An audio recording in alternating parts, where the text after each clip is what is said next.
this is definitely one that I will be keeping forever and ever. Why that is, I couldn't say.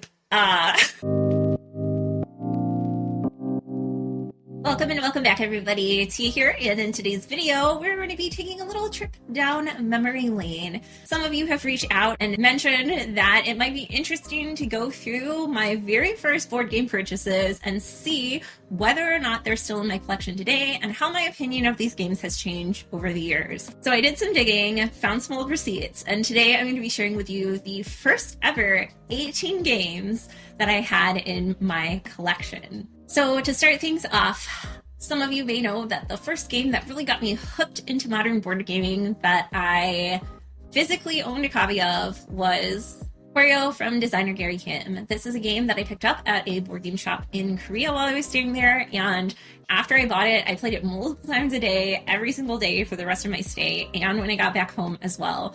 This is a really cool drafting game with really beautiful art, and it's set in a steampunky dystopian future. I definitely still love this as a two-player game. At 3 and 4, it's okay. The one thing I will say is there's a lot of shuffling of cards between rounds, but each round is so quick, it's really not too much of an issue. It's also one that I play on Board Game Arena quite a bit because it can be played in just about 4 minutes, which is great if you just have a quick break.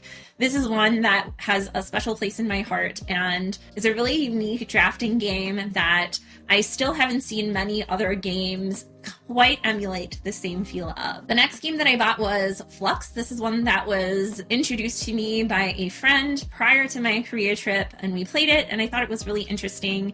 The cool thing that I really like about Flux is that it's super easy to learn. They're just like the 3 rules that you have, but as you go, the game builds upon itself. Now, they've made a lot of newer additions with pirates or Monty Python or like just all these different things, Star Wars, Batman, whatever you want, which I think is really cool. It's definitely a successful franchise, and I think it's a great gateway game. I don't usually play this game anymore, but I think it's a fun one to help people get into the hobby, and it's one that, again, even if it's not the most fun game to play, now that I have experience playing other games, the idea of the game and how it builds upon itself, I think, is a really cool thought experiment put out into a game. So it's one that I'll always have at least the base game copy of in my collection. Gloom is a game that I purchased. I just walked into a board game store and said, listen, what do you recommend? What's good here? And when they picked up Gloom as one of the games, I was immediately drawn to the aesthetic of it. Huge Tim Burton fan, so just looking at it, I thought, yes, this is it. The see-through cards are really interesting because the way that they overlay on top of each other will block out or add new and different scoring and symbols that will trigger off of one another. I'm not a huge fan of take that style games, but this one does it really well, where you're trying to make your own family the most miserable and make other people's families happy because you want to get the most negative points. I just think that this one is so clever, and I do really enjoy the use of transparency in the cards, which, even though, again, there are some other games that do it, there aren't a lot, and Gloom is one that does it really, really well. Cards Against Humanity was kind of a given. It was one that I played a lot in college and had fun with, and of course, like, you need a staple party game. I will say I don't play Cards Against Humanity at all ever, but this game is never leaving my collection because we have moved on to using the cards for a fishbowl. And if you're not familiar with what fishbowl is, it is a party style game where you go through the cards like Taboo, explaining them. They have to guess what the card is. In the second round, you use the same 40 cards, and then you have one word to describe the card for your team to guess. In the third round, you get to act it out silently. And in the fourth round, you get a single pose. And I have to say that using the Cards Against Humanity cards for this purpose has led to some of the most hilarious and disturbing gaming experiences I have had to date. So this is not a game that I ever anticipate playing again in its normal form. However, if you're looking to freshen it up, definitely recommend using these cards for other purposes, such as playing fishbowl. Munchkin is another one of those standard, like, you know, I'm just getting into board games. What are those? Steve Jackson games. This one is not one that I play anymore. In fact, do I even still have it? I honestly couldn't tell you. I have to look at my shelves. So I don't remember selling it, but I don't see it anywhere on my shelves. So that makes me think that I did sell it. My inability to recall whether or not I still own this game probably tells you how I feel about it now. I think there are other like dungeon crawly type card games that are a little bit more interesting and a little bit more strategic versus teaming up negotiation. This could definitely be a fun one with the right group, but I'm not super into RPGs like D&D and things like that. I think it's a nice crossover between those two that is a little bit more light and fun, but it's not a style of game that really fits my preferences now that I have a more wide array of what I like in games. Murder of Crows is one that I picked up from my local game store, and it is a very solid take that card game. This is one that I play every single Halloween religiously, and sometimes outside of that as well. So you're taking cards which will spell the word murder, and each letter will give you a specific power that you can use to either draw cards, rearrange cards, or play them against your opponent. It's a really easy one to get into. Again, the aesthetic and the little whimsical text, like if you spell the word murder, the bottoms of the cards, the flavor text actually read out a story of who died and how, which I just think is so charming. It's not the most ingenious game ever created, but for a small card game with a cool theme, it's one that I'm definitely going to be keeping forever. And speaking of party games, One Night Ultimate Werewolf is another one that was just a staple. I have had a lot of fun playing this in the past. I know that there's an expansion that adds like items, so I would be interested to play it again if I can find that, which is why I haven't let go of it quite yet. But this is one that I typically nowadays have kind of gotten over. There are definitely other party games like Who Should We Eat that are a little bit more involved and that get a lot more playtime with my groups. Wannabe is just one of those clean designs from Antoine Bauza that is always going to be in my collection. Cooperative memory style game. I have so many good memories of this game, and it's again a really great one to play even with people who don't necessarily game that much. I will say for me personally, Beyond Baker Street like blew this game out of the water for me. It's a little bit more gamey, it's a little bit more involved, but it plays off of the same mechanics of you don't see your hand, you're getting clues about which card to play and when from your teammates. But I think Hanabi is just so clean, and it's always good to have on hand in case you just want something cooperative and interactive that isn't going to take a lot of time to learn or to get to the table. Boss Monster is kind of your quintessential throw all the nerdy things in a box and shake them up. But this is one that I've let go of and repurchased over the years. It's been an interesting back and forth. I think for me, the nostalgia with this one is really strong. There are certainly other games in a similar style where you're collecting certain symbols and sets to attract heroes, such as Bargain Quest or Adventure Mart, that I do like a lot more from a design standpoint. But I think Boss Monster just has a really fun spirit to it. It's got like the 8-bit art. It's got a lot of like nerdy geeky references, which usually I roll my eyes at. I'm like, oh, whatever. But this one does it in a really clever and cute way. And I think because it was one of my initial purchases, I keep coming back to it, not necessarily for gameplay, but just to keep around in my collection. We didn't playtest this at all. It is one that I played in college one time, and it was super fun. However, once I bought it and got it to the table, I just thought, oh, yeah, okay, like, it's in the name. And along with that order where I got We Didn't Play This at all, I also picked up Dark Tales just based on the aesthetic alone. This is another take that style card game. Is it the best game ever made? By all means, no. Do I love the art? Do I love the dark, like, fantasy fairy tale theme? Yes. Are there cool expansions that add things like The Little Mermaid has like song contracts that you make, and then Cinderella, there's like a ball where everybody comes in and dances, and Red Riding Hood, there are wolves, and Red herself, and you can like eat other people's cards and things. Like, it's just cool to see that universe represented with this art in a board gaming space. And again, it's not one of the best games, but I always have a good time playing it. I mean, why that is, I couldn't say, but this is definitely one that I will be keeping forever and ever. And if they do ever feel inclined to release more expansions for it, I will definitely be shelling out all the cashola from my wallet. Choson is the follow-up game from Gary Kim for Oreo. And this is a great balance because I think Choson takes the core essence of Oreo and gives the players a little bit more options. It's a little bit more interactive because the cards are multi-use. Instead of just playing them for their power, you can discard cards for their power along with like event trigger cards. And it's way better with 3 or 4 players. I think for a 2-player game, I still prefer Oreo, but after playing Choson, anytime you have 3 or 4, I usually whip this out in lieu of Oreo just because of the interactivity and more flexibility that you have. Chronicle is a trick-taking game from Seiji Kanai. This was really my first foray into trick-taking, and I think it still really holds up.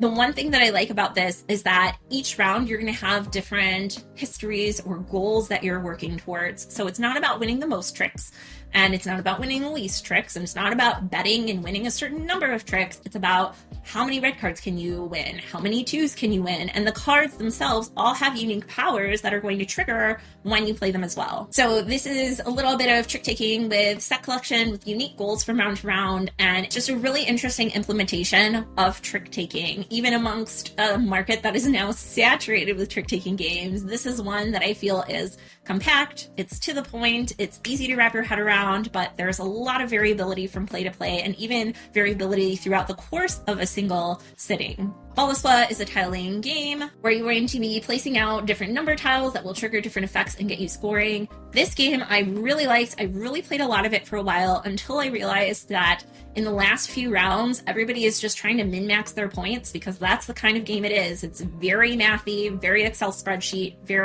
we have all these paths, which one is going to get me the most points? And it was like a game that should only take, it says 45 minutes, but it should only take like 30 to 45 minutes. But what would happen is you would rush through the beginning of the game in about 30 minutes, and then the last couple of rounds, regardless of who you were playing with, of how much or little patience they had left, felt compelled to take like 20 minutes on each of their last turns. It's just that kind of game. I did get some expansions which varied up the tiles, but it really just boiled down to the same thing every time I played it. So unfortunately, I did have to let go of this one, even though I loved the theme and loved the concept of laying those tiles and how simplistic it was. Just how the game arc worked out was not very satisfying. So Dead of Winter was the first game that I was like, you know what, I'm going to invest some money in this and we'll see where it goes. This is a game that has kind of grown alongside me in my board gaming journey. Is it my favorite game? No. Am I super into story-driven games? No. But again, I have so many great memories. I used to host like big board game nights where it was basically just a mini convention in and out of my apartment all weekend. And this was a game that we would often come to as a closer at like 2 a.m. when the last stragglers were there and we're like, nah, just like one more for the road. So there were some very delirious nights of Dead of Winter with some excellent role playing, may I add.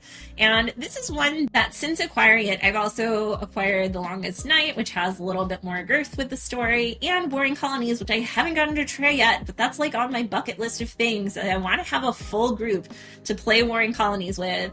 One of my big dreams in board gaming is to have multiple copies of a cooperative game so that you can play cooperatively versus another team. I guess I'm just that competitive, but if you have all the content for Dead of Winter, Warring Colonies actually sets it up to where you can do that in a game format, and I just feel like that would be so fun and so exciting. If you have experience with that, let me know down in the comments below, because that's like one of those things in my mind that I'm like, that's on my board game bucket list. At some point before I die, I need to play Warring Colonies with a full group of, what is it, like 13 or something?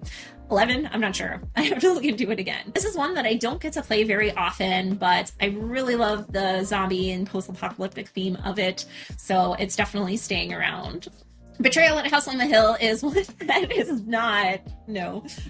If you haven't already seen my disappointing games video on it, spoiler alert, I do not like this game. I like the second half of the game, but the first half just drags out. It's more of a role-playing game, which I am not a fan of. I have definitely learned that over the years. And this is one that left my collection pretty quickly after I played it a couple times, thought it was cool, and then discovered just other games and what my preference in gaming was. And then yeah, that's how I bought this game because my partner at the time was super into the video games, and though I had never played them, the idea of it sounded interesting. I'm not super big on space or sci-fi or anything like that, but this was the first kind of chunkier game that had timer and app integration and all these different things, and it was the game that got me hooked into solo gaming. This game chews you up and spits you out. It is a steep learning curve, but oh, am I a glutton for punishment. Prior to getting into board gaming, I was pretty into video games, and the Soul series from Software are my all-time favorites. So playing the XCOM board game gave me a similar vibe to that, where I'm like, ooh, this game is beating me down, but I'm just gonna get back up and try again, and get back up and try again, and maybe I can try this next time, and maybe I can try that. And it's like, I don't even know how many times I played this game and just flat out completely was destroyed before I finally won. And that was so rewarding. I think most people play this game on first glance and give up because of like die rolls, luck, etc., etc. But it's really about managing your technology and preemptively mitigating those die rolls. So there's not much you can do after the fact unless you have specific weapons and etc., etc. But overall, this was the game that I would set up and sit there and play for like my 2 hours and just feel so satisfied the entire time, just blocking out everything else and just being in a complete state of focus on the game. This game also taught me not only that I want to get more into solo gaming, but it also showed me that I really love games with a timer. I think it adds so much excitement and adrenaline, in addition to making sure that I'm not sitting there min-maxing, where I have to think quickly on my feet and do the best I can with what I'm given in the shortest amount of time possible. I think it's just an exhilarating experience, and although it can be quite soul-crushing at times, once you finally get a hook of the strategy and finally feel like you're building traction and momentum, there's nothing else like it.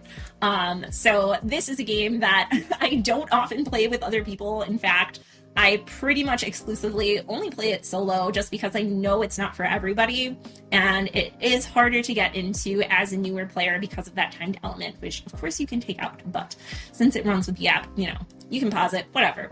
But this is still absolutely like just one of those games that no other game that I've played, or no other game that I can perceive playing anytime soon, matches that experience. And to round things off today, we have Steam Park. This was another game that I purchased and invested some money into, like bought it not as a bundle of games, but just for its own game. I can't exactly tell you where I heard of it or why. I think I just saw it while I was browsing, and I ordered this at the same time of Dead of Winter, Betrayal, and XCOM.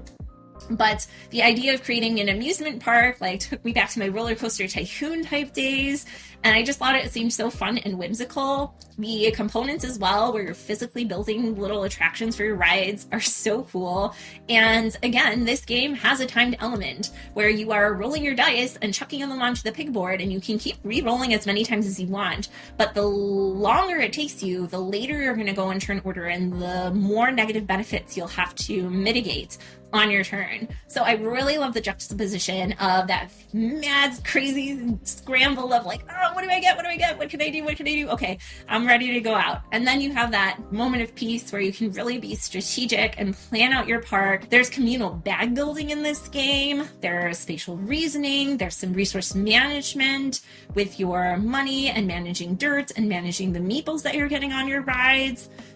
It's just like, there's a lot of things in this game, and it sounds like it would be confusing and confuddled, but it's quite clean, and it's one that just has such a unique footprint to it that, again, there aren't any games that I've played that are quite like it, or that even remotely give me a similar feeling. So this is one that not only is still in my collection, but is one of my overall all-time favorite games, and I am super glad that I came across it when I did. So there you have it. Those were the first 18 games that I purchased when I got into the hobby, and just my thoughts on them and how things have changed over the years. I would love to know what the first game you purchased was and how you feel about it. Is it still in your collection? Is it a favorite? What are your thoughts? Let me know in the comments down below. And while you're down there, please feel free to give the video a like. You can also subscribe and hit the bell button for notifications anytime I upload a video for all the amazing board game content. Thanks so much for joining me, and I'll see you next time. Bye.